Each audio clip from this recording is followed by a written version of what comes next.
Welcome back to Joe Stunner Boxing. Jack Catterall meets Regis Prograis on Saturday.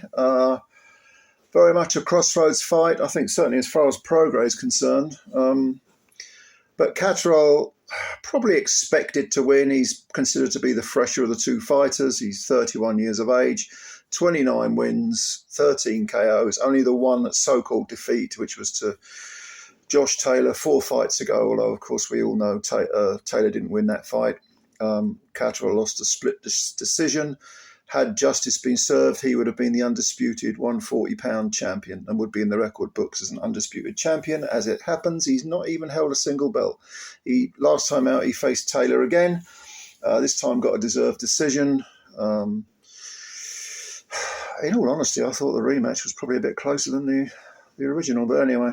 It is what it is. Well, you know the story about that. Prior to that, he went 12 with Jorge Linares. Turned out to be Linares' last fight. Linares had lost 4 of his previous 6. And before that, the fight that was after the first Taylor fight, back in 2023, was against Darragh Foley. That was a 10-round decision, just a sort of run around, really, but, against a reasonable opponent, comeback opponent. So he's had those 3 points wins. And there's no doubt he navigates that 12-round, distance very, very well. And once upon a time, you would think, bearing in mind how awful Taylor has looked in the 2 fights with Catterall, you would think, well, Regis Prograis is probably going to be his best opponent. And he might yet turn out to be. Because Prograis has 29 wins, 24 KOs, 2 defeats, both on points. And, of course, he took Taylor right down to the wire, back in 2019. This was, a unification fight. Taylor at the time was 15-0, undefeated, lost a majority decision. Rougarou, to use his nickname, he lost a split majority decision. But had it been in America, he might well have got the decision because they were both undefeated at the time. Since then, he had 5 consecutive wins in which he picked up the WBC 140-pound title against Jose Zepeda. That was an 11th round stoppage. Danielito Zorrilla was his first defence, and he won a split decision. Did not look particularly impressive in that fight. Zorrilla was down in the 3rd round, but it was a split decision, and it didn't surprise me watching that fight. I didn't think Prograis looked particularly good, and then he lost. Actually, was whitewashed and floored in the 3rd round, also by Devin Haney in the fight prior to Haney getting bounced off the canvas by Garcia. So, that fight was almost a year ago. That was in December of 2023. Prograis losing every round to Haney, plus a 10-8. Completely whitewashed on the cards. I didn't think it would be that one-sided at all, even allowing for the fact that Prograis didn't look great against Zorrilla. I thought, well, he'll give Devin a tough fight, and people have always said Devin might be a bit chinny, which Prograis isn't. But you can only do so much. You can only there's only so much mileage you can endure. And when you consider that he has had some tough fights, the Taylor fight was nip and tuck, very bloody. The beating he got off Haney would have put miles on the clock. He had even the Zepeda fight was rough and tumble. So is he there for the taking at 35 years old? Well, some people say yes, but I don't think he's a shot fighter. I mean, sometimes people get old overnight. And yes, Prograis has not. He hasn't won a fight for 18 months and didn't look good doing it. That was the Zorrilla fight. The Haney fight, he lost every round, got floored. It's unlikely that he can regain 80% of what he once was, because he used to be an extremely good fighter. The guy who gave Josh Taylor a real argument, I don't think we'll see him ever again. And after that Taylor fight, he was out in the cold, sort of out in the and the wilderness for a little while. I think was he involved with Probellum at one point? I think he even turned up on one of those god-awful Triller cards. But then, Eddie Hearn picked him up, but I don't think there's any doubt that Hearn wants Catterall to win, because Catterall's got more longevity. Catterall's 31, Prograis is 35. This is in Manchester, so it's all been set up for Jack to win. But Prograis, you never know. He could spring an upset. You just never know. Sometimes fighters have one last great performance in them. Good fighters, they sort of come back almost like for an encore. And but even if he was to win this fight and get himself another world title shot, I don't know, 35, he's pushing it a bit, isn't he? Really. But we know.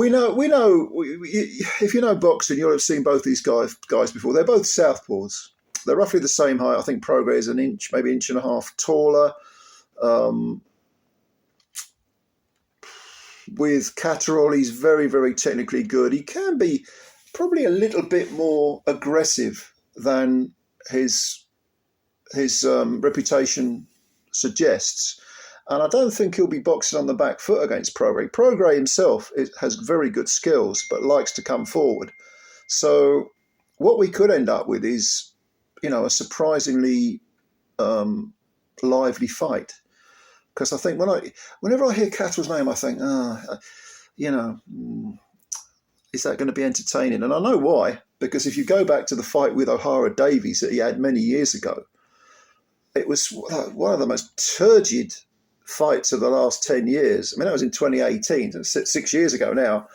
And it kind of tarred Catterall with the sort of dull brush, even though he was actually quite aggressive against Taylor. He used, some good counter punching. He went on the front foot, used the back foot game well as well. He uses his southpaw stance to his advantage. I mean, Taylor is a southpaw as well. Considering that Catterall's faced Taylor twice in his last 4 fights, Regis Prograis shouldn't, that stance shouldn't bother him at all. He likes fighting southpaws. Having said that, I mean, Prograis himself, gave Taylor hell, and also has fought Tyrone McKenna, who's a southpaw. So there's a lot of southpaw experience between these two guys. But I just feel, I feel that, I don't think I'm saying anything particularly revolutionary, or enlightening about this, but I just feel that Catterall is the fresher opponent. And if they were fighting, if Catterall was fighting a Prograis in his prime, I would probably pick Prograis to win. But I just got a feeling that when you consider his recent form, the whitewash against Haney, the unimpressive performance against Zaria, where he did look a step slower, noticeably a step slower. A tough fight with Zepeda, where he sort of outlasted him.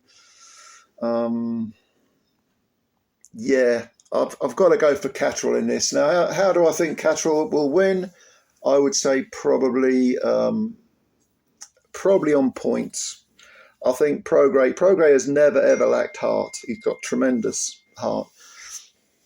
Whereas, there's nothing wrong with Catterall's heart either. There's no evidence to suggest he can't take a punch. I think they both got good jaws. Unless Prograis does really unravel and get old overnight, I don't think he'll get stopped. But I do see Catterall. I see Catterall certainly in the first half of the fight, after 6 rounds of being up 5-1, 4-2 at the least.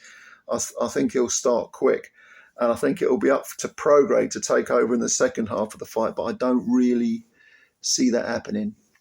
I think the second half of the fight, Prograis might come into it in the middle rounds, but at his age, with his mileage, come to the championship rounds. A lot of people say the championship rounds are 11 and 12. To me, they're 10, 11 and 12.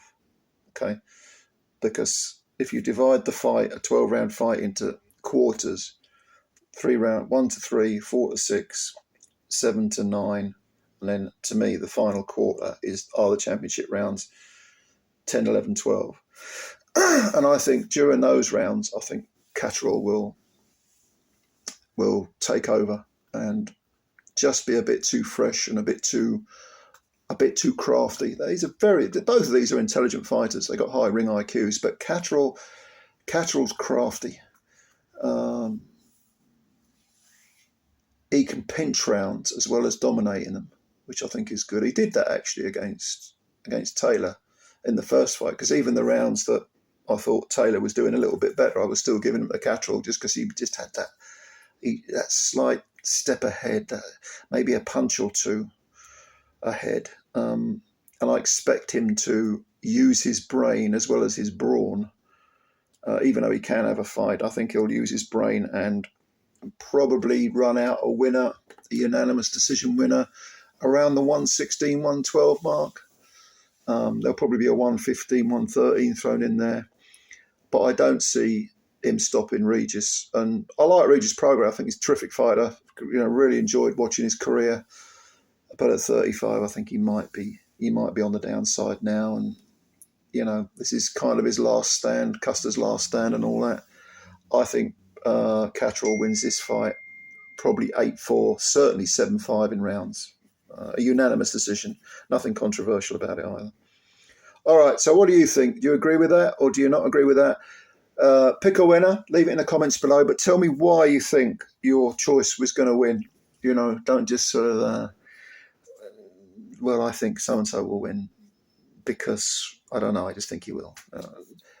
Make it interesting. And if you think I'm wrong, that's fine. Just tell me why you think I'm wrong. All right, ladies and gentlemen, thank you as always for all your support, and thank you for watching this video. And if you liked it, if you could hit the like button, that would be a big help. And if you're new to the channel, please subscribe because it's free and it costs a second. It costs you nothing. Takes a second just to pop that button, and you'll be helping the channel out a lot. And it is your channel as much as mine, because if I made these videos, no one was watching. There's a lot of point in doing it, is there? All right. Much love to all of you. Catch you later. Bye for now.